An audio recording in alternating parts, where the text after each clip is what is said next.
Good evening, everybody, and welcome to this very special webinar, Portugal Calling webinar from Expats Portugal, the one that we're calling What We Wish We'd Known Before Moving to Portugal. We've got an amazing panel for you. Trevor and Shannon are here. The Stalikas, Hank and Connie, they're up in Porto. And of course, some of you may know Hank as the winner of the best place to live in Portugal. James T is with us in Estoril, James Holly in Ericeira. Derek and Linda are here as well. They are in the south of Portugal, I believe, having come from Scotland. Jackie's here, Jerry's here, I'm here. We've all been in Portugal for a little while, all happy to reflect on our experience. And what we'll do to get started is a quick intro, if we may, to the panelists. So let's go to where there's a very exciting atmosphere in the capital, to Lisbon, where Trevor and Shannon are, Trevor and Shannon Jones, who have the Pope for company at the moment. How are you two doing? Oh, we're doing great. Fantastic. And you have a papal backdrop. Yeah, you've got a papal backdrop behind you. This is where the Pope's going to be in the coming days. Is that right? With an address? Yes, and it doesn't look like that right now, I guarantee you. It's completely different. Thank you both so much for being here. Let's get started with you then. If you could say something, we know now that you're Shannon and Trevor Jones and you are in Lisbon. How long have you been here and where did you come from? 19 months here in Lisbon right now, in the same apartment. Love it. We came from California, I guess Nevada, but yeah. Well, predominantly California, but yeah, Huntington Beach, Southern California. Wonderful. Okay. And I know you've got lots to tell us about the things you'd wish you'd known before coming here. So we'll come back to you as soon as we've met everybody. Stalikas up in Porto. Good evening to you. How long have you been here and where did you come from? We have been here for a year and a month, and we came from Bay Area, San Francisco Bay Area, Northern California. Okay, so California well represented tonight. That's a fine backdrop as well. Has that been stylized in some way? It's very nice. No, that's down the street from our house. Is it? And that's yeah, about 4 stops maybe. It's right above the river. Yep. Beautiful, beautiful. Okay, come back to you in just a little while. So oh, by the way, I wanted to say, Shannon and Trevor, make sure you say hi to Frank when you see him. Frank? Pope Frank. We're on a first name basis, he and the Pope. Really? Okay, if you could pass it on, that'd be great. Thank you, Trevor and Shannon. Let's go to James T then, who we'll call him James T tonight in Estoril. Good evening to you, James.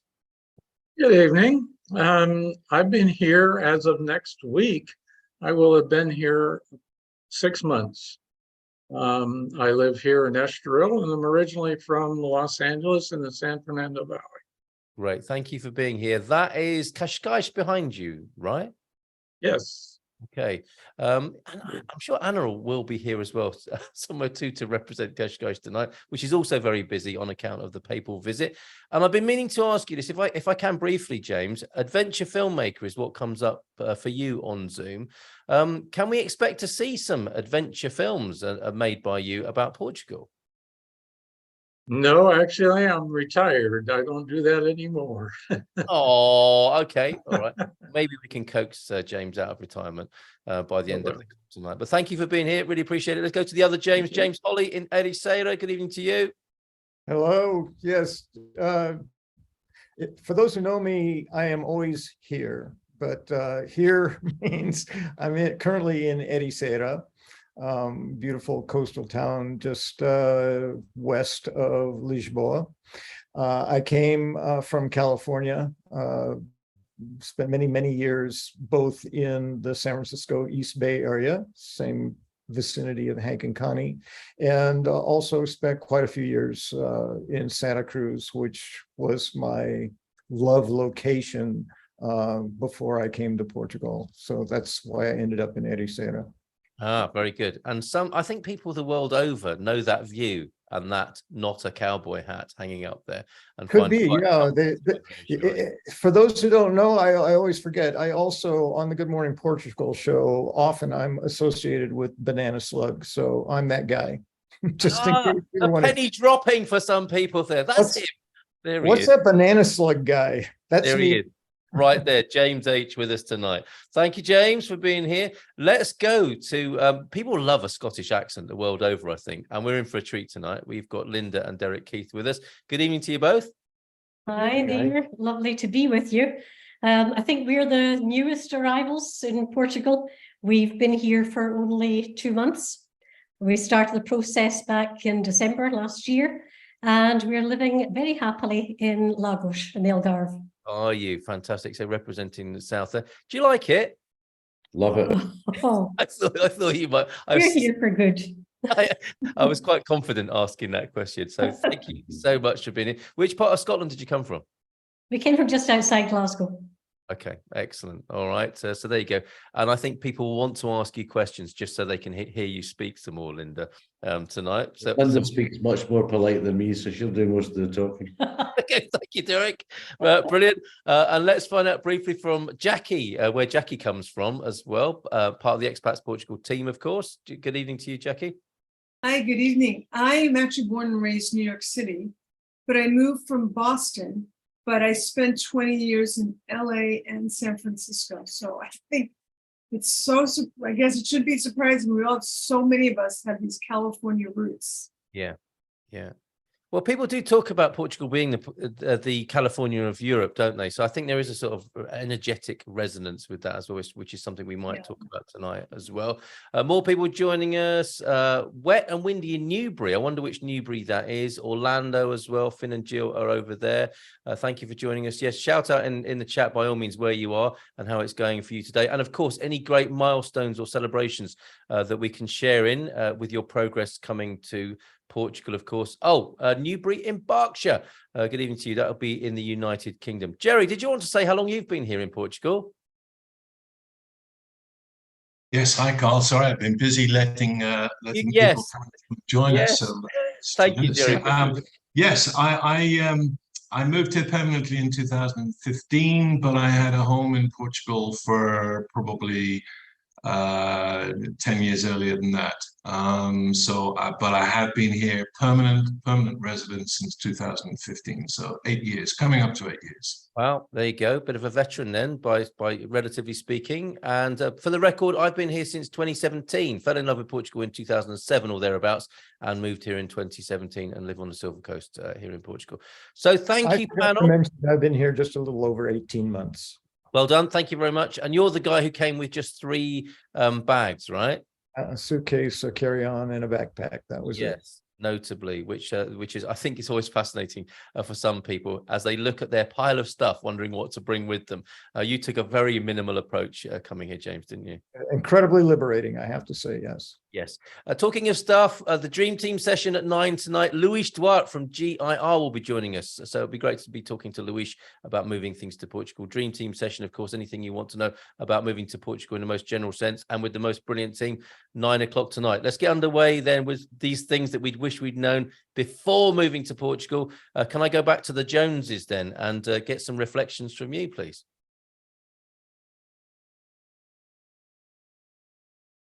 Hello there, are the Joneses there? We'll come back to you, Joneses. Can I go to the Stalikas? Oh no, here they are. Sorry, okay, sorry. Yeah, so I guess the biggest thing if you watch all the Expats Portugal YouTube videos, spend some time on the forums, you'll get a good feeling. But what you really don't get a sense of, especially for us coming from America, even though we had been retired for a while, is the need to really not only slow down when you get here, but to calm down. You have to, the thought process is here is be polite, have patience, and in addition to being, slow, but you just always desculpe and muito obrigado. And if you're just polite and patient, life will be easy. If you don't quite get there, don't shout three's a crowd at the market and think they're going to open another lane. That's just not going to happen. That's an American thing from one of the grocery store chains where they're like, oh, if there's three's a crowd, shout it and we'll bring another cashier. That's not going to happen. What'll happen is they'll figure it out. Things will work itself out and just kind of go with the flow. And on that note was also just the fact that the elderly, disabled, pregnant women and kids, parents with their young kids, they have priority, not only in the grocery store and in lines, but on public transport. And you need to know that when you get, You don't want to be the ugly American that's thwarting an elderly lady with two things in her hands trying to get to the front of the grocery line. That will be the first black mark on your scorecard. So those were the two things that really for us is the staple of being a good citizen here in Portugal. So was it a bit of a crunch for you then? Given that these are the things we'd wish we'd known, was it a bit of a shock to discover how much adjustment you needed to make?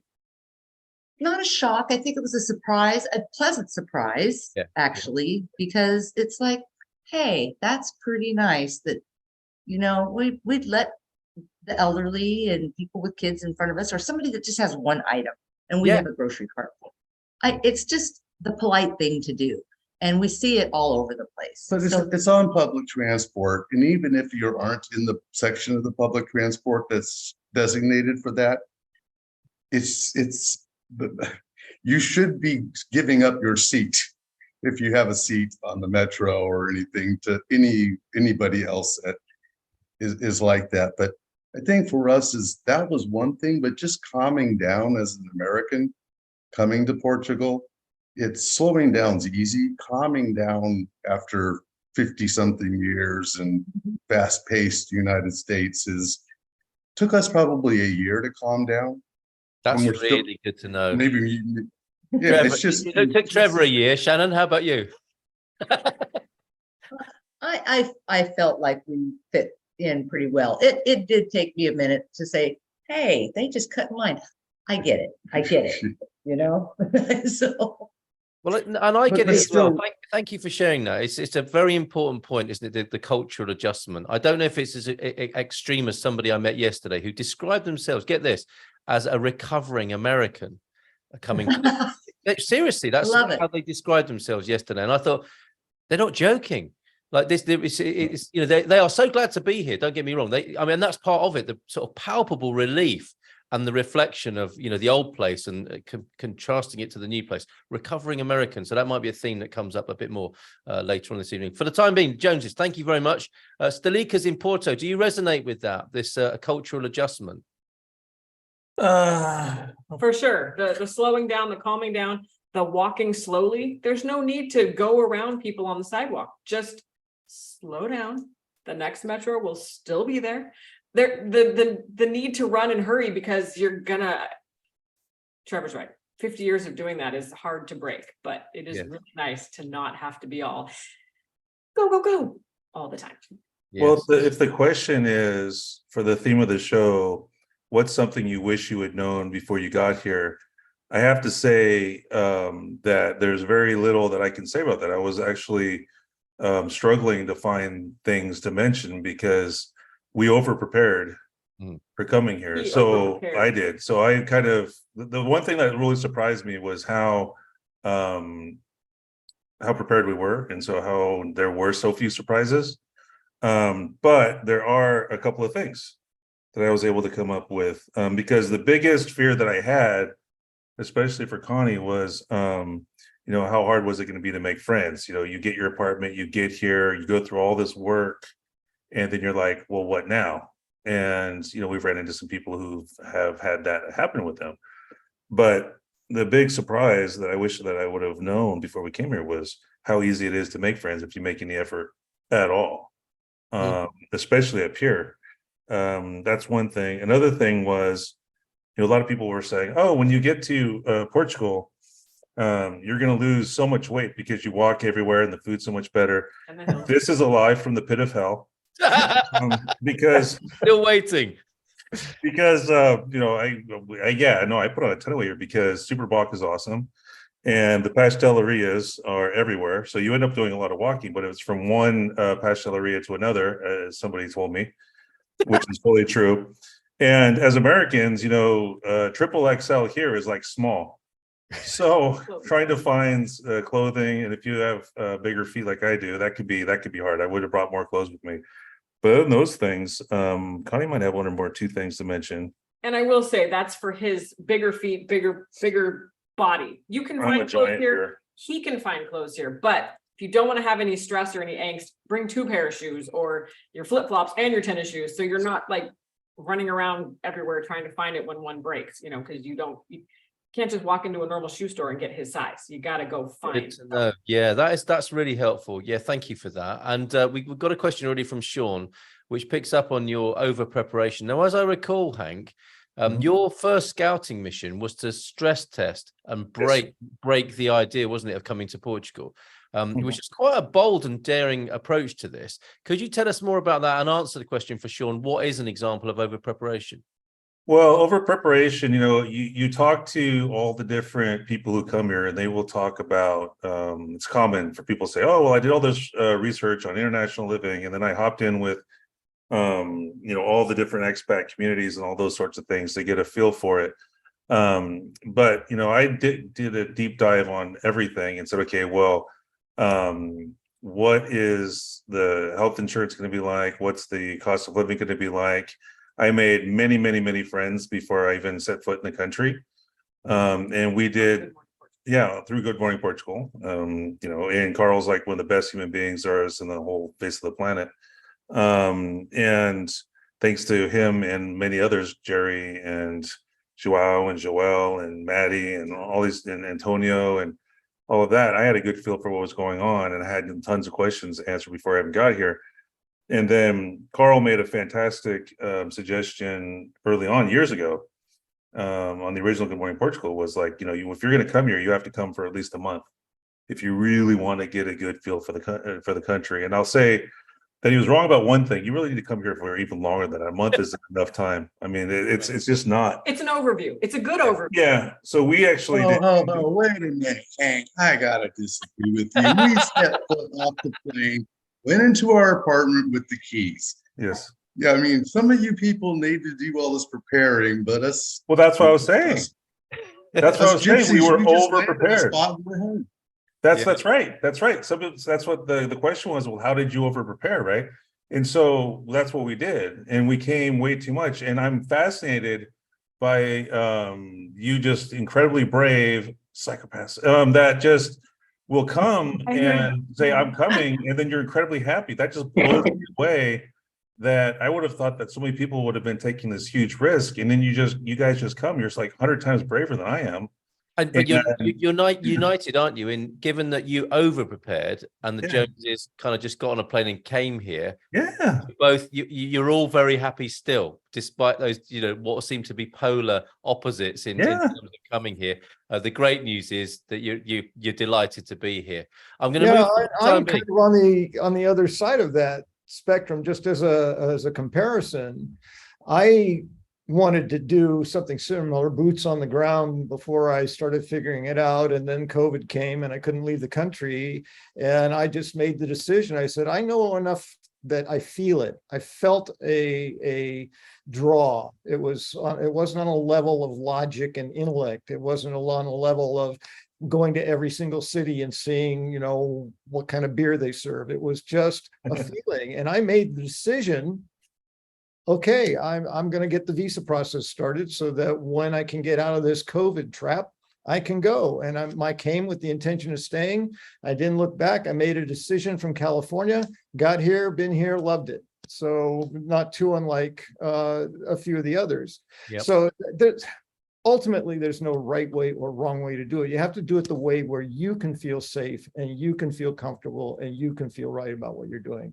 But this is just a comparison of sort of the extremes, just jump on a plane and go for it. Brilliant. Let's go to the other James. James T. What do you wish you'd known before moving to Portugal?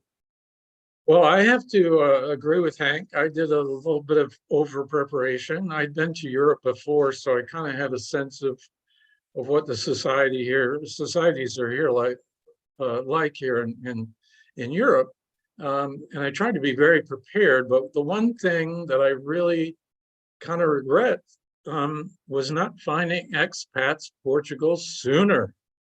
There are so many things about Expats Portugal. If you're not a member, you should be signing up right now and filling Jerry's inbox with memberships, because you've got discounts, you've got the forum. I mean, I wouldn't have met all these great people that I've met so far here in Portugal, and landing here with expat support has just been incredibly important. for me. I hear a lot of people saying, well, they're coming here to Portugal, and well, everybody speaks English. I don't have to learn Portuguese, and I can just live here. And it's going to be the 51st state, and I'm going to be able to go down the street to Walmart and find everything I need. And I'm going like, no. There are no Walmarts. There are dollar stores, if you call them the Sheens, if I pronounce that correctly, which translates to roughly to China stores. So you've got to realize that it's this fundamental change in the way that you're normally used to society. Yeah. It's very, very, very social here. You can't just email everybody and expect stuff to get done. It doesn't happen that way. You've got to cultivate relationships. You've got to shake hands. You've got to meet people where they are. And so that's been a real revelation for me. So that's it in short.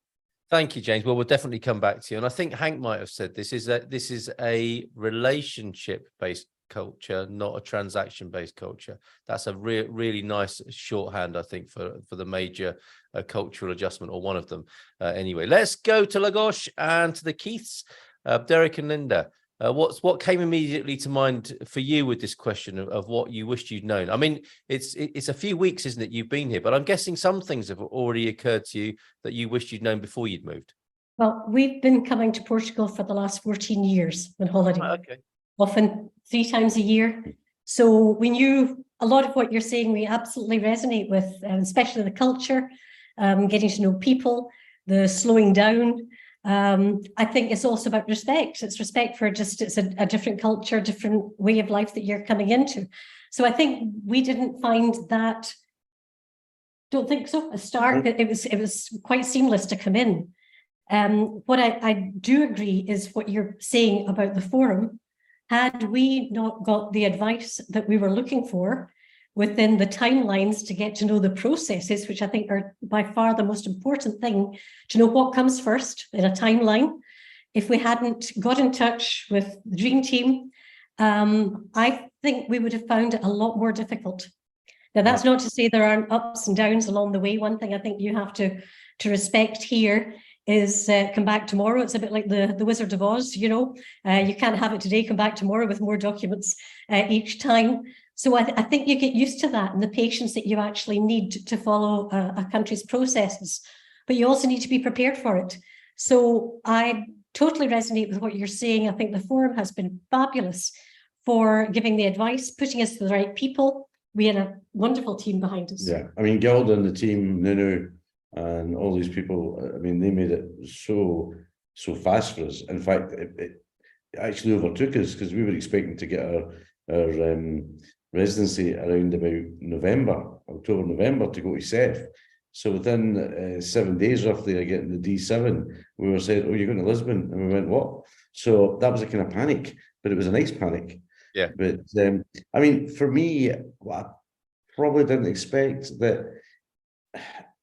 And although I look old, I'm not that old. I'll just tell you that I don't come up very well with the hair. But it takes me back to when I was probably between 10 and 15 years of age, back around about 65. I'm only 67. When we as children in Glasgow, it was the first thing would allow an elderly person to sit down in a seat in the bus. There was tranquility. There was you respected your elders and you respect. And I think the Portuguese do that. Very similar to Spanish in some respect. And they all have big meals together, but there's a respect. And we found it. In fact, it's really upset me a wee bit because I get people saying, would you like a seat? You know, and I think, I'm not that old, you know. Or somebody saying, you know, are you really that age? I think the worst thing comes is when people say to you, that's your wife, and I say, yeah, actually, I'm her toy boy because Linda's older than me. Like, we won't go with the age anymore. But no, I just think, what would we have done differently? I think, to be honest, Jerry, I don't think we'd have brought so much stuff. I mean, oh, interesting. Okay. We had 20 cases held up at customs because we didn't want to bring furniture. Well, we couldn't because our furniture, we were selling the property. But and then we got it through because again, you're pleasant to people. And somebody at FedEx said, no, these people are a bit older, just let it go. And we got it. We had 20 cases. So if anybody's looking for a case, we've got a whole store 20 downstairs. 22 20 suitcases, you know. Are you saying though that you kind of, they were held up and you kind of survived anyway, and now you're thinking we didn't actually need all this stuff? Oh, In we don't- fairness, we were very, I mean, I agree with what you say. I'm the most prepared person there is I think in this world. And we came out on the first, before we actually settled, we came out on the 12th of May and brought 6 suitcases out.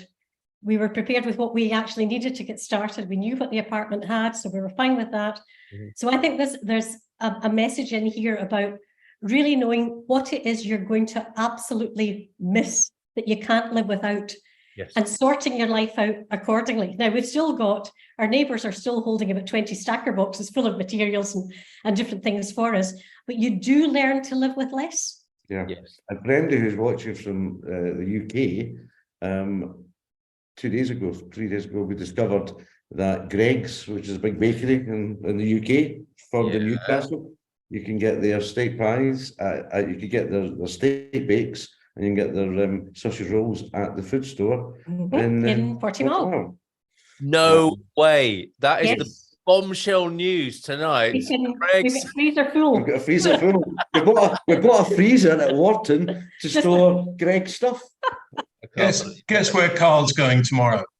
You're very welcome. Yeah. Sorry if that's a bit esoteric, but that's amazing news. We just need some brown sauce to go on those, don't we? Okay. They've got it there. Okay, fine. Carl, I All right. think- See you tomorrow. All right. Oh, Brilliant. Carl, I've got the Linda brown Keith sauce. just basically You just pick them stepped up, into- come to my house. Okay. But I think Lynn and Keith hit on our next thing, is that we only brought suitcases here. And what we found, we got here on New Year's Eve. Okay, let's be clear. We brought 2 suitcases and 2 carry-ons. Yeah. So anyway, Wow. what we realized is that I brought 2 suitcases and a rug. We'll come back to that. We need to know why. But yes, go on, Shannon and Trevor. yeah, so you have to understand about Portugal sales seasons. So we got here on New Year's Eve. And what time of year is that? That's the winter sales season. And so we went and got our TV for 199 euros, got our vacuum coffee pot, pots and pans half off. So in January and February, you're going to get anywhere from 25 to 60, 70% off. And floor models are being thrown off for 75%. Then you got the summer sales. We've just went out shopping this summer for up to 50% off of items. And you kind of have a Black Friday starting at the end of October, which is running around 25%. But we found most of the items we bought here in Portugal was basically the same price as the United States at a Walmart sale, at a discount sale. So we're not paying anything more here in Portugal than we were paying in the US. It includes the 2 or now 3-year warranty. It has the right plug adapters. We don't have to have brought all our stuff and have adapters. I mean, it's all Portugal plugs.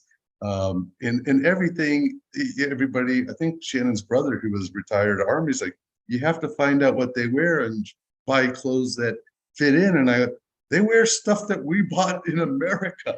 It's the same stores from Huntington Beach, all the surf shops. James can probably attest to that in Aristera. I was like, these are the same surf clothes that we had at our beach in California that they're selling here in Lisbon. So when people try to bring all this stuff, we're like, we just let it all go. And then we bought things here. We found that just completely liberating. Good to know. Good to know. So any questions? You know our panel now, and you've heard their first thoughts here. Do ask any questions you've got in the chat from the audience, and also DM them if you think, for a similar sort of wavelength, or there's something you've heard, you can feel free to direct message in the chat as well. And of course, when we conclude the recording in about 20 minutes, there'll be a chance to ask more private questions, which won't be recorded and published on YouTube. So if you prefer to wait till then, we'll have that session as well after the recording. That's something we might talk about, and things that you don't know you're not going to be able to find here, which could be a useful conversational theme. But before we go there, with you, the Keiths, you said you've been coming to Portugal for 14 years. And now you've moved here. It is different, isn't it, being a holiday maker? And Jerry can attest to this as well, I think. But are you finding, has anything clicked or occurred to you now you're living here and not just coming on holiday here, Derek and Linda? It's a strange thing because we came here during COVID time. Yeah. I think we were the first people out from Glasgow Airport. We were allowed to come out when it was all in different colours, so you could leave. And we came over when it was on green, and things happened. Then things moved to amber, and people were all rushing to get back to the UK. We stayed in the hotel. We stayed in the hotel for 3 months. Wow.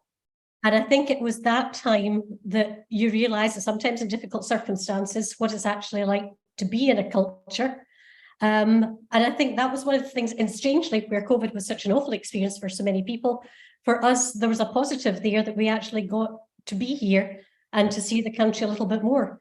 So any fears that we had that we're making the wrong decision as to where we wanted to be were all dispelled at that time, because we'd actually spent a good chunk of time. It wasn't like coming out for a week, or 2 weeks or whatever. And I think that also helped us build up relationships with many of the Portuguese. We had a lot of, this might seem a bit strange, but a lot of our friends weren't the people who were staying in the hotel as guests. They were actually the staff. Yeah. So we have got a lot of friends. When people look at, and this is where maybe, again, you have to open your eyes up. In the UK at the moment, the hospitality industry is on its knees because it can't get staff, cannot get staff or retain staff. Here, you meet people who serve you at the table. What gets up my goat is there are some people who treat these people as if they are not human. Yeah. Some of the people we've met, one of the girls that we know very, very well, this girl actually came to study to be a doctor, and she had to stop her studies and she's recommenced them. But she would work in the hotel and then she would go and work in Jaffas on a late shift. So she probably got before her sleep. So it was people like that we've made friends with. Yeah, amazing. I think the one thing that really hit us though was, and we're able to work from here, although we have to go back and do some more work next year for a short period. But what hit us was we went back to Villamura only a few weeks ago. That's really interesting. And On holiday, because we'd already booked it and our friends knew we were going to be there. And we sat and looked at Villamura, lots of different accents, some British, some Irish, a few Americans. And we suddenly thought to ourselves, wait a minute, we don't really like it at the moment anymore. We want to get back to Lagos because it's peaceful and tranquil. Although there's a lot of tourists at the moment. But yeah, it changes your opinion. So we thought we'd live in Villamura. Thank goodness we didn't, because we'd have felt during this time not very interesting. And you have a sense of home now, clearly, don't you? Oh, total, yes. And you saw Portugal in crisis, which didn't put you off as well. That's a fascinating insight. Thank you for sharing that. We'll come back to you because I need to talk to you more about pasties and brown sauce and that sort of thing. We have some milestones to celebrate. This is fantastic. Stuart, just back from Lisbon, some VIPs arrived today, some fella from Rome and our dog. That's an auspicious day, isn't it, to have your dog fly in as well? Well, imagine they were quite busy. Having first dinner on the patio with beer and wine. So anyone else having a drink tonight, maybe we could raise a glass with Stuart having the first dinner. Thank you, John and Daryl. I see you've been raising your glasses quite freely tonight. It's great. It's great to have you there. I've got another one for you in just a minute. It's like a drinking game suddenly, isn't it? Just back from Lisbon then, as Stuart says, having first dinner on the patio with beer and wine. That's great news. Thank you for sharing. Tracy and Bobby here from Newark, New Jersey. We're leaving for Villarreal de Sant Antonio on Sunday to start our residency. So there we go. We can raise another glass. another sip of this drinking game tonight. Fantastic. Keep that news coming. And also Jerry's keeping an eye on the inbox of expatsportugal.com to see if James's advice to get signed up with Expats Portugal is being acted upon. So I think Jerry will keep us updated with that. Let's get to some of the questions and comments in the chat as well. And Jackie, of course, you may see some threads that you want to tie together, Jackie, with some of the things you've been hearing this evening, and share some of your insight and experience too. Jackie, are you there? Yeah, I'm here. I fall into the category of I had never even been to Portugal and decided to move. So that I did no research. It was all impulse. The other thing that I did was I was here during lockdown. I came December, just before lockdown in March. And I really have to say that the best of friends are made in the worst of times. So I was in a building not far from where we ended up buying an apartment in Cascais, where our building was so amazing. They were helping us buy food. They were helping us get residency. This is early 2020. The building came together so tightly that I think I made family. I mean, they became family to me. And even to this day, I mean, I consider people in that building some of my closest friends. So that's one thing. But about the thing I wish I had known, I wish I had not made so many assumptions, because I actually bought in March, and like I was talking about the other day, and I bought through Remax thinking Remax in Portugal is going to be exactly the same as it is in the US, and all the same protections and all the things. I got it completely wrong. Yes. So for example, and I mentioned this to you yesterday, is in the US, a seller is legally responsible to disclose any issues with the property, even a suicide on the property, you have to disclose it. Well, they don't have to do it in Portugal. So we were so shocked that our fireplace didn't work. We're like, why didn't they tell us that our fireplace wasn't working? So there were a lot of assumptions I made. And well, one of the great things about Expats Portugal is that on our dream team, there's so many people that if you decide to buy, that could really put in place those protections that I assumed I had, which I did not. The right lawyer, the right surveyor, the right, real estate person. So that's one of the great things about Expats Portugal, but I basically did it all wrong. And I bought in March 2020 when I thought the whole economy was going to collapse.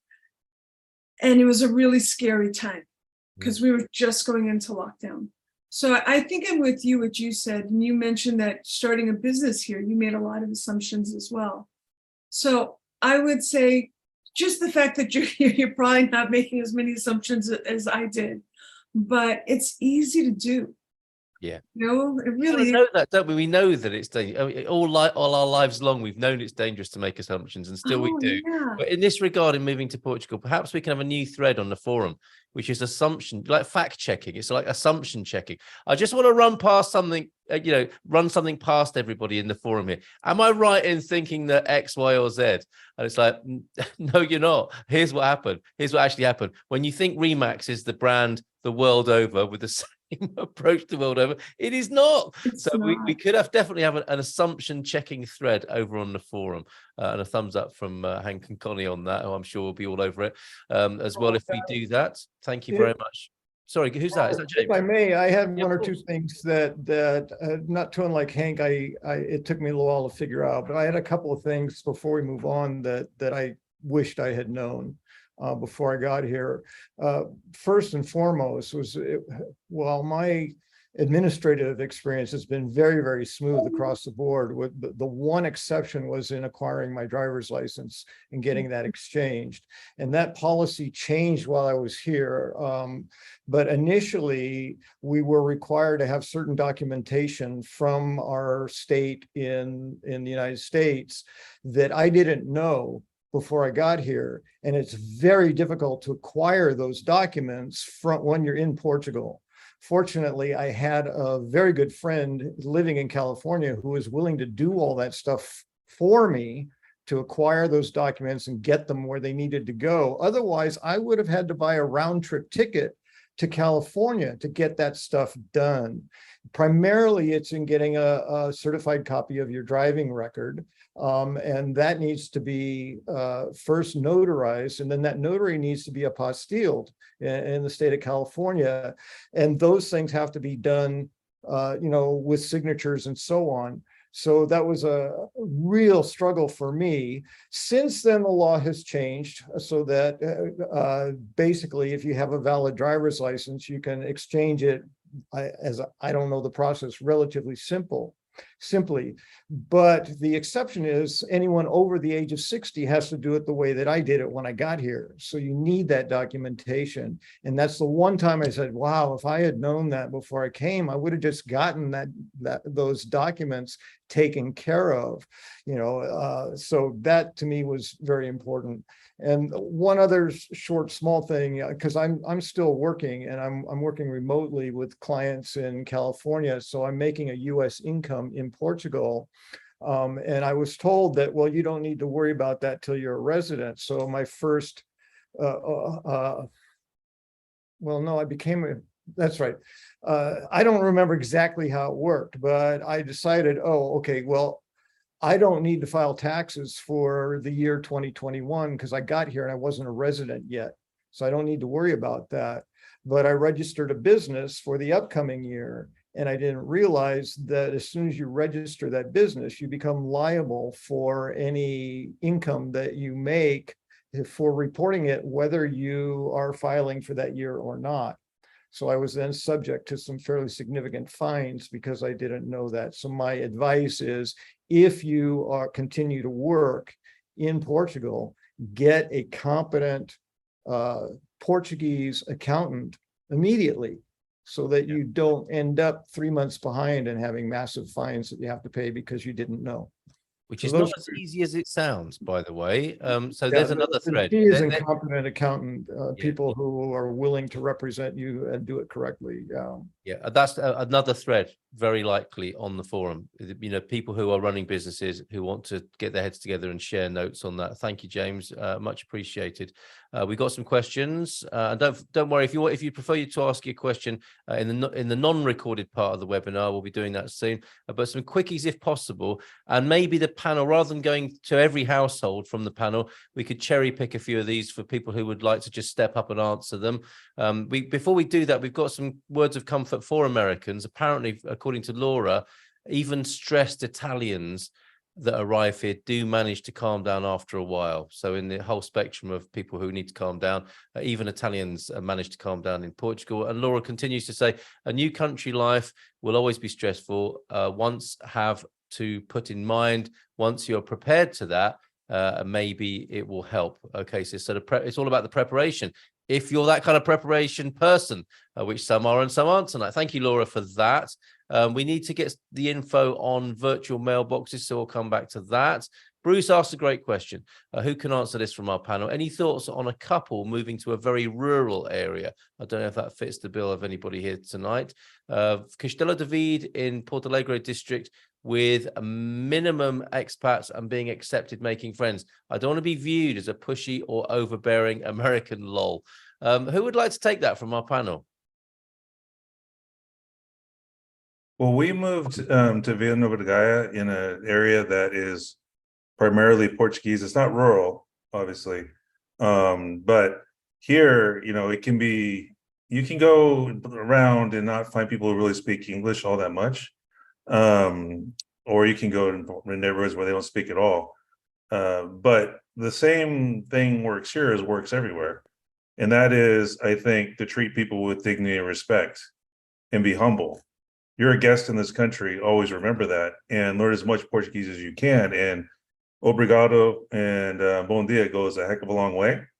And I will say that, one of the scariest and most gratifying experiences we had was when we went to go sign up for our SNS number over at our local hospital over there at the Douro. This was Portuguese neighborhood, 100%. There was nobody there that wasn't Portuguese. And we went in the hospital, again, 100% Portuguese. It was all Portuguese being spoken. And one of the best things about that experience was that we were treated exactly like everybody else, 100%, just like we were anybody else. That was awesome. It was fantastic. It was also the most terrifying thing. Humbling. Humbling, incredibly humbling, Yes. right? Because you were at the mercy because you don't speak the language much, if at all. And so it was terrifying in that regard. But I mean, we were accepted in our neighborhood like that because, you know, we were, like I was saying, treating everybody with dignity and respect and realizing and understanding that we are guests in this country. Well said. Cheers, Also- Hank. Oh, sorry, What- Carl, real quick. Yeah, go Be on. sure to start your conversation with hola, bom dia, if it's morning. Don't Yeah. just walk in and ask your question. They're really big on politeness and niceness. So we sometimes get fixated in our zone, and I do it still, and it's really bad. Start calm, take a breath, say hello, good morning, good afternoon, and then launch into what you do. First, yes. Well, Great James, advice. You just came back to my kickoff, the whole thing about just Exactly. relax, be Like calm, Trevor. yeah, and yeah, hola, you know, how's it going? You just Thank And thank you, chill. and thank your bus driver too, by the way. When you get off the bus, wave at him, say obrigado. Yeah. Makes a huge difference. They remember you next time. There's Perfect, too. universal approval for that idea. But well, no, you don't need to wish you'd known it, because our panel is sharing that with you. The importance of really, Connie, it's a great suggestion you've made there. It's almost like the I see you, isn't it, from Avatar? Start taking, and it's also really a very good way to get calm in the situation. It's before you rush to the thing you've learned by heart on your translation. Yes, you get in there, don't you? Eye contact, hola, bon dia, and it's like, we're connected now.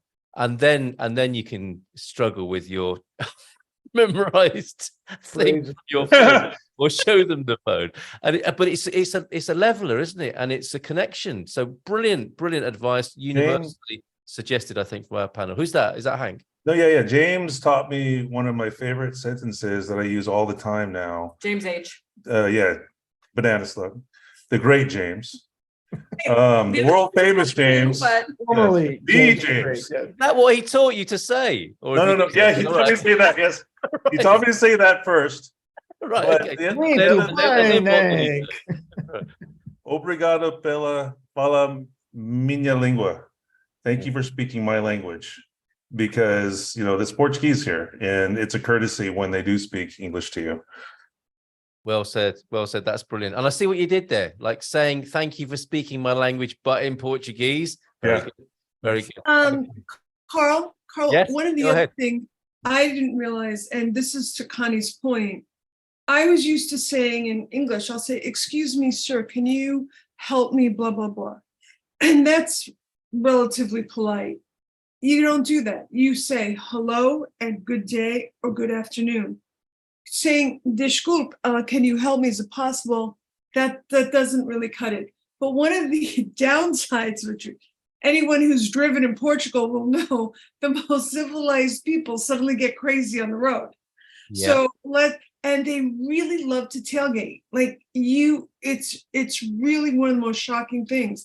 Like they're trying to, like if you're accidentally like that in the passing lane too long, sometimes people are so close you can't see their headlights, and you're going pretty fast. So you have to really understand that the most civil people can get a little nuts on the road. Well, that's good to know, isn't it? Something that people don't necessarily coming to laid back Portugal think might happen. There is a personality change when Portuguese people get behind the wheel. We've got Connie and Laurie who've been talking about some of the banking arrangements, movements of money. They found Spartan FX to be helpful. Michael from Spartan FX will be with us on the Dream Team call, so we can ask him questions about that as well. And you may wish to share those, Connie and Laurie, a little bit later on. I think it's probably time to just do a quick roundup. We'll go to personal questions in the bit after the recording, but I'd love to make sure we've heard from all of our panelists and that they've been able to say exactly what they want to say tonight, because they've been very kind in giving up their time and sharing their insight with us. And I don't want to deprive them of something they might have prepared that they've not managed to share yet. So let's go to each of the households again and just ask you if you've got anything that we haven't talked about yet, or just something you'd like to suggest or give us a bit of a roundup tonight. So let's start with the Joneses in Lisbon.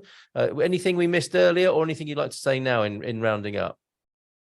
Yeah, I think one of the things that we learned, and this may not apply to everybody, but we were going to the same bank down the street for about a year. And then we discovered that, hey, well, if you're a prestige account holder at Millennium, there was one a half a block away where you don't have to wait in line for an hour. You just go hit the buzzer and you get personalized service. Just an FYI for any prestige account holder. Very good. The other one is, it took at least 6 or 7 months for me to figure out, and this is thanks to Jerry's Lucy. Her advice was to register my continent card by filling out the form and sending it in. Even though I was using my card, it wasn't registered, so I wasn't getting the full benefits of the grocery shopping.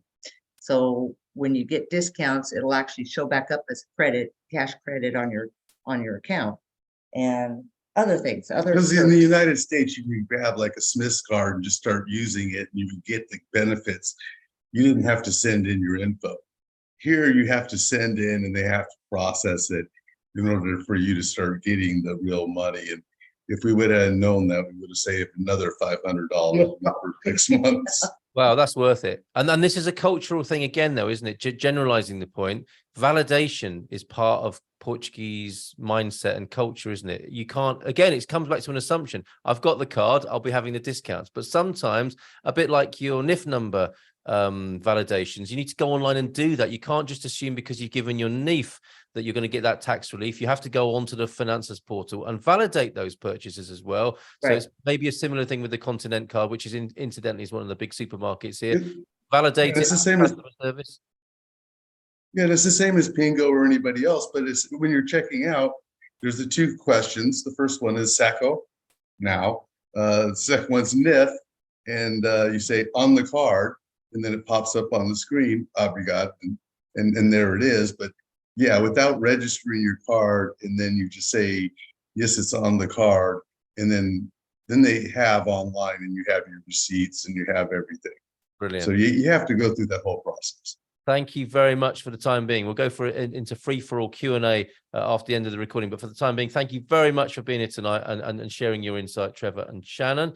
Let's go to Porto and to Hank and Connie for the same, please.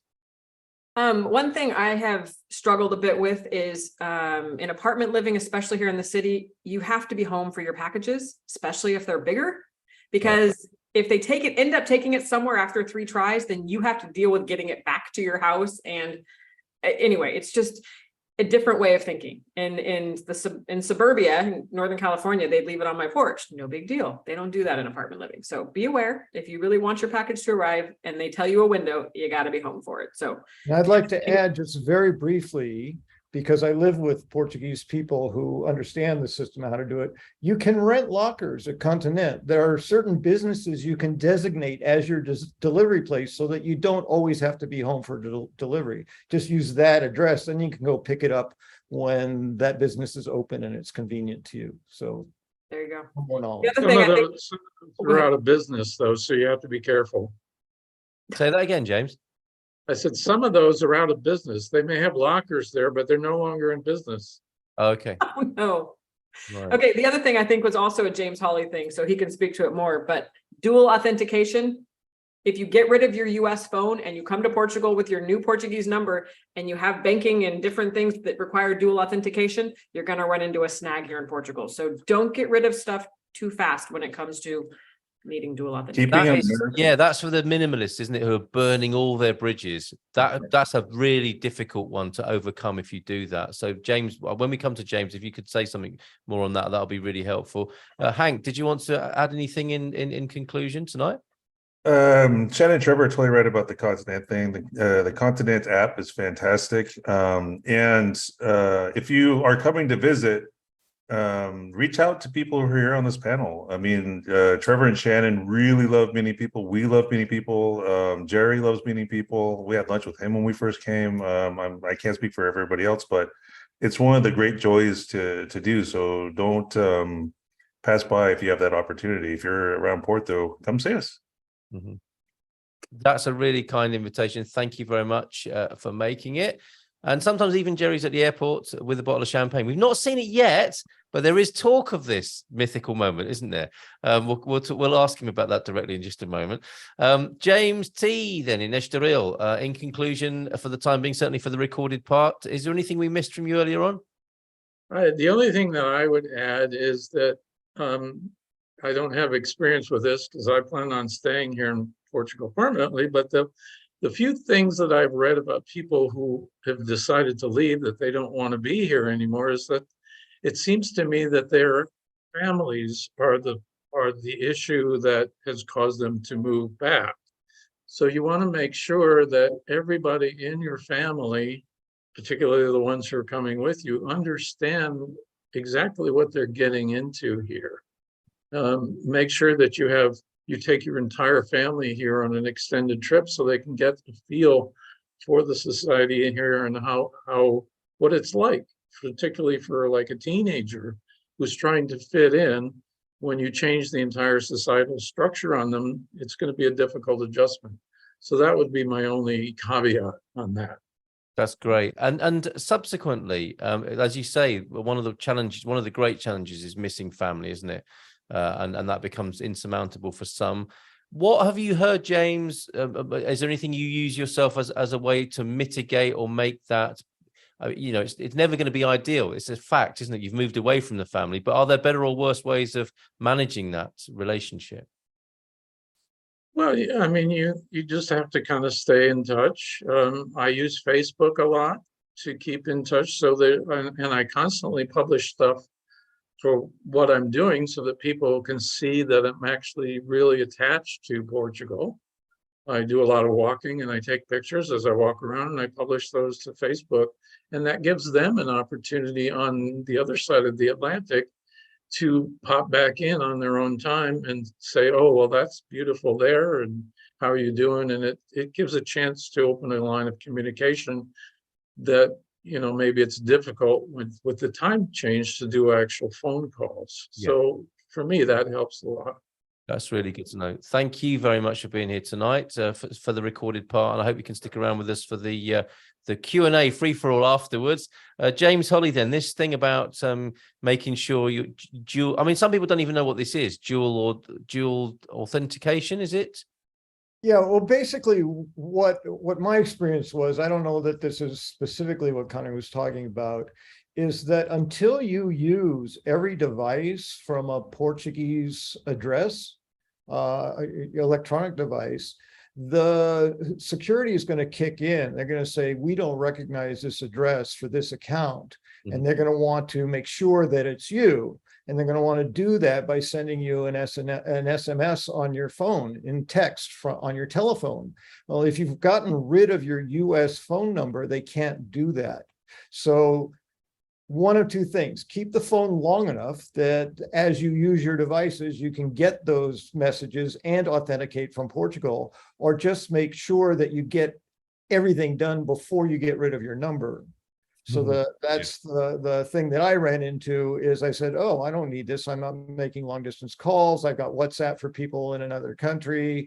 It's all good. And then there was like, oh, I've been doing, so now I can do some stuff on my phone, but I can't do it on my computer because I failed to use that device to get that one authenticated before I got rid of the number. So yes, that is a great thing to be able to do. Just either get it all done before you get rid of your number, or just hang on to it long enough that as you use things, they will become authenticated and you won't need to worry about it anymore.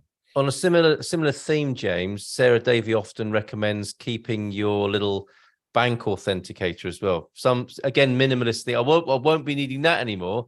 And then you come to do a transfer online and you might need the little, whatever it's called, the pin. Yeah, the routing number. Yeah. So maybe that's worth packing in a crevice. I actually brought one pack of old hard copy checks, just like, I don't know if I'm going to need checks, but I'm certainly not going to need 50 of them. So I'll bring this with me too. And that has all the information on every check. So that's how I got around that one. I would love to be in a Portuguese shop with you when you try and write one of those out. Yeah, exactly. Let's do that one day. And one other small thing that I did remember, that so there's a total of 3. I wished I had known that when I got my D7 visa, my CEF appointment is on the visa. It's a tiny little print that has the link that if you enter that link in, it takes you to the CEF site and it will tell you, here's your appointment on this day, at this time, in this location. I didn't know that. And I was hearing all these stories. I was taking 6 months to get an appointment at CEF and this, that. And so I was getting worried about it. The whole time, it was just on my passport. And if I had known that, that would have saved a little bit of stress around that. You So might have saved someone else a massive amount of stress. That's a big, like something I'd wish I'd known. So thank you for sharing that, James. Is that everything for now? Yeah, that's it in terms of things I wish I'd known. Yeah. Perfect. Thank you. Derek and Linda, back to the south of Portugal and to Lagos. What have I made sure that so you've been able to share everything you wanted to tonight?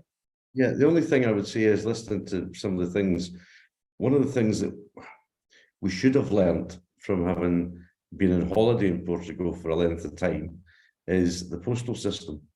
If you think you can, it's quite interesting because Linda had a birthday and her friend sent her a card, and her friend we actually saw in Villamoura, who was kind of looking at Linda vacantly to say, you know, get your card. She came from the UK, but was in Villamoura for a couple of days. And that card took 7 weeks to get here. And I had a test mail done, special delivery, through the post office in the UK to Portugal. That took 7 weeks to get here. Really? Wow. And we then knew, because before stuff was stopped at customs. So what I would say to anybody who's listening from the UK and you're here, if you're wanting stuff sent to you, go into the post office and use Global Express, i.e. the post office Global Express. It's tracked and traced.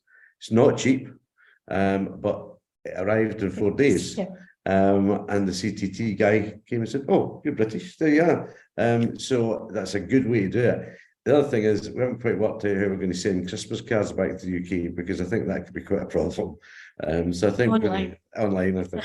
So yeah, that might be a useful transition, mightn't it? Or at least another thing I wanted to share with you, Jerry, is Carol, if you can see that. Yeah, that's brilliant. There you go. We're not going to send it or FedEx it or do anything because it doesn't get you. And I'm going to make sure. Imagine that. If that's in the post for 7 weeks, that's going to be pretty ripe by the time it gets there, isn't it? What's happening here? And you were able to buy fish and chips from this place as well. Harry Ramsden's fish and chips. Good. You know, in a year's time, you won't want that stuff anymore because you'll be Portuguese and you'll want Portuguese food. So, you know, enjoy it when you can. Let's get that. Seriously, you won't want it in a year's time. Come back and prove me wrong. No, I agree with you. But the only thing is that sometimes we are actually quite busy during the day, and it's great to just get a steak bake, stick it in the oven, and 12 minutes later it's ready. Bit of comfort food. Just one quick thing with you being Scottish. A lot of Americans are coming to Europe, love being in Europe, love being in Portugal so they can travel to other parts of Europe and that former part of Europe, the British Isles, I mean, the EU, of course. Are you available to recommend beautiful places in Scotland for people to visit? Yes. Oh, fantastic. Absolutely. Lived here all our life. Yeah. Apart from that's wish list stuff, isn't it? Sorry, Linda, what did you just say there? We lived there all our life, apart from 5 years that we spent in Newcastle in the north of England. So yeah, easily recommend some beautiful, beautiful places to go to. It's a wonderful country and a nice little change once you've got used to Portugal, which, I mean, people, you don't really do that. It's a tiny place. We've said this before, haven't we? It fits into Texas 7 times, into California 4 or 5 times. And still, this country is so diverse as well. It has that same soul, but it has such a diversity of experiences and is enough to keep people busy here, I think, for the rest of their time here. And you can pop to Scotland and get some nice advice from the Keiths here about lovely places to go over there. Let's thank you very much, both of you, for the recorded part. Jackie, if we could conclude with you, anything that we didn't hear from you previously, and maybe a little bit of a summing up from what you've heard tonight. Well, I think we touched on a lot of great things. Personally, I mean, there are some differences, and I would offer a couple of things. I know one of the things James said about living far away from the US. I mean, a lot of people coming from California, but we have to remember the US is huge. And for me to go from Boston to California or from Boston to Portugal is only 20-minute different flight in terms of time. So that's one thing that we kind of need to keep in mind. The other thing is that always makes me laugh. One of the great things, I'm frozen. One of the great things about living here is that we could fly anywhere. And one of the warnings you'll get as a US citizen is, oh, Ryanair, it's brutal. It's very difficult flying.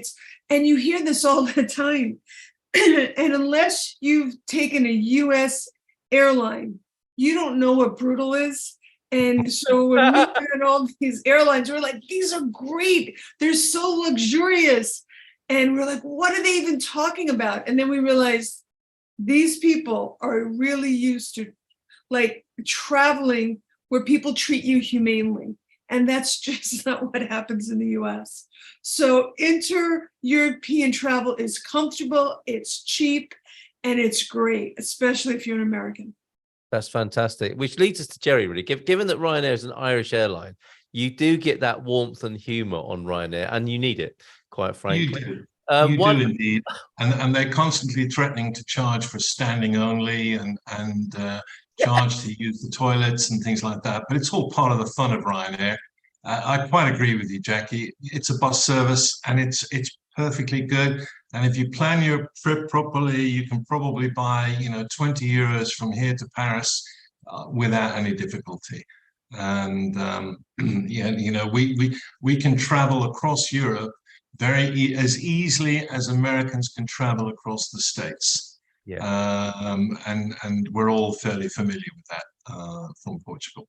Very good. I heard a hack, Jerry, that if you go out of Portugal and into Spain in the north to Vigo Airport, it's an international airport, and you can fly to the UK from Vigo Airport. I heard this week for 36 euros, which I think is extremely. Okay. So there's a nice little hack for you, and you get to experience Ryanair maybe for the first time, and even Spain possibly doing that. So let's finish this recorded part. You've been amazing, our panel. I'm sure Jerry will thank you as much as I'm doing right now for being here. Jerry, over to you to conclude, and maybe forthcoming attractions as well. Yes, thank you very much, Carl. I would just like to sort of just pick up on a few things, if I may. One of the things I think James mentioned was competency and knowing the competency of the people you're working with. And if you'd asked me the question, Carl, I would have said that's key. It's critical. If I've made any mistakes in the process of moving here, it's picking the wrong people. Allegedly, the professionals who claim they can do everything and know everything and don't. And in one instance, just to a total sort of screw up by a lawyer here, I cannot claim NHR, the tax, the lower tax scheme, and that alone will cost me thousands, depending on how long I live. Just by picking the wrong guy. And I wished I'd known Expats Portugal when I first came here. But I think we've tried very hard to learn lessons from that. I have other experiences, that kind of thing, and make sure that the people we're working with are the right people. And that's been proven again and again and again and again by the testimonials we have from our members, and we pay a lot of attention to those. But I do think that's very important. There are plenty of people here who say they're lawyers, and they might be rural, and they might know about tractor claims and things like that, but they won't know much about international tax or that kind of thing. And it's not hard to get it wrong. And the particular lawyer I used in Algarve misfiled on me, totally misfiled, and I could not get it corrected. And I had two other lawyers look at it, and they couldn't turn it around. And when I went back to the guy who misfiled it, he claimed to have had a fire in his office and all his paperwork had been destroyed. And that's got to be the lowest of the low when it comes to excuses. So choose wisely. By all means, choose that, make your own decisions, or choose the people that we recommend based on our experience and what our members tell us. So I think that's for me, that was the big lesson. And Also wanna of come course, back we can talk with a few of them at 9, the Dream Team session, and you'll get to meet those professionals that Jerry talked about there. And I put the link in several times. You will need to copy paste that link because it's a separate webinar. We can't just flow on from this one. So you need to rejoin with that separate link that's in the chat. I just also like to touch back on, someone asked a question about making friends in very rural areas, and a couple of suggestions I think that didn't come out on that. The first is to go to a local cafe again and again and again, and get into a routine and be able to sort of greet people politely in Portuguese. And yes, not just one person, but the whole cafe when you walk in. Very soon people will accept you and people will start talking to you. Another good trick, I think, is to look out for Portuguese lessons, which will often be run through the local schools or a university if there's one nearby, or something sort of related to the council. And that's always a good way to meet, obviously, other English speakers. And if you're living rurally, they will all come together for that kind of thing. So that could be a really good starting point for meeting people. And then two more things. Somebody asked about internet. You've got to watch the internet here. It can be great in places like Lisbon and Porto. In rural areas, it can be not so great. We are getting fiber, it's rolling out, it's installed in many places across Portugal now, but it's not always easy. It's not readily available necessarily, so you do need to check that. I'm talking to you via my mobile internet 4G, and that works perfectly fine. And I think someone asked the question about using a mobile phone for internet, traveling around. And yes, that will work. It should work fairly well. But do make sure that you've got the capacity on whatever package you buy for the sort of downloads that you're going to want, because they can be quite limiting here. And especially if you're coming from the States, where I think there's just sort of no limit. Well, there are limits here, and it will be subject to price. And the other thing I'd just like to add was the question about staying in touch with family, because if there's one thing we see above anything else for people deciding to go back, it's family. A grandchild comes along and it's an enormous pull, or people come here and believing the family will come over to visit, and that doesn't always happen because people get busy and other things get in the way and so on and so forth. And so it can be a great tie to going back. A trick I've learned, which I learned from one of our members, I don't think he's on tonight, with my own family. We're not so far away, we're in the UK, but nevertheless, we have a discipline that on the first Sunday of every month, we have a Zoom call, all of us together at 10 o'clock in the morning, come hail or shine or whatever. And it's the discipline of it. And I'm sure when I send them notes saying, don't forget we're meeting on Sunday, and they all think, oh God, here he goes again. But nevertheless, they're all there and they all want to contribute and they all want to talk, and we will share photographs, and often just to get the conversation going, I'll dig out an old photograph and ask questions about who was at this and whatever. And so I think discipline when it comes to communicating with the family is a really important thing, a good solid routine. Very good. That's really helpful, Jerry, and I'm sure people will thank you for that if they put it into practice. Yeah, the routine sets it up, doesn't it? And people then get a benefit from that routine habit. Yes, and you need someone's got to be a pain in the butt and do it, and just do it and do it and do it, and be that pain in the butt. Wonderful. But I think it works well. Yeah, a great idea. Yeah. So otherwise, I would like to thank all our panelists. Thank you so much. I've learned a few things tonight. I'm sure everybody else has. I think that's been really, really interesting. One of our biggest attending webinars, I think we had 74 people on at one point. We don't normally even allow that many in. So obviously it's a very interesting subject for everyone. So thank you all for your contributions. Thank you, Carl, for hosting. Another excellent job, Carl. We have the Dream Team coming on at 9 p.m. That's in 12 minutes via that separate link. If you want to join, copy paste that link, and you're very welcome. And then at this first webinar next week, we'll be having a detailed dive into the D7 visa with EI. And there's some updates to come through on that. And of course, the Dream Team following that session next Thursday. But more important than any of that, on this Saturday, because it's the first Saturday in August, we have a wonderful social, totally social, online, hosted by Connie and a junior apprentice IT assistant, Hank. And that will start at 9 p.m. Lisbon time, and everyone is welcome. Right, Hank? Right, Connie? Sorry, I can't figure out how to unmute. Yes, everyone is welcome. It's just a big party where everyone shares their experiences. There's people here in Portugal, and other home countries. So it's people from anywhere, everywhere. 9 p.m. Lisbon time. So if you're not here, Correction. It's Porto time. Sorry, it's a global phenomenon. This is true, but it's 9 p.m. Porto time. Portugal time. Yes. Let's- Because Porto Portugal. is clearly the superior place. Oh, stop. I proved it. I'm the champion. Oh, I couldn't miss that opportunity. I wrote down the word Porto, and I put a tick against it based on how many times you'd say it tonight, Hank and Connie. I'm up to 12. So congratulations on that. Yes, another great drinking game idea. Have a sip every time Hank says Every time Hank says Porto, yeah, you'll need a big bottle, a very big bottle. of port, probably, to be very appropriate. Thank you, everybody. Stick around. We'll have about 5 minutes of gloves off Q&A after I've paused the recording here. So thank you so much, everybody. Stick around and we'll have a bit of Q&A.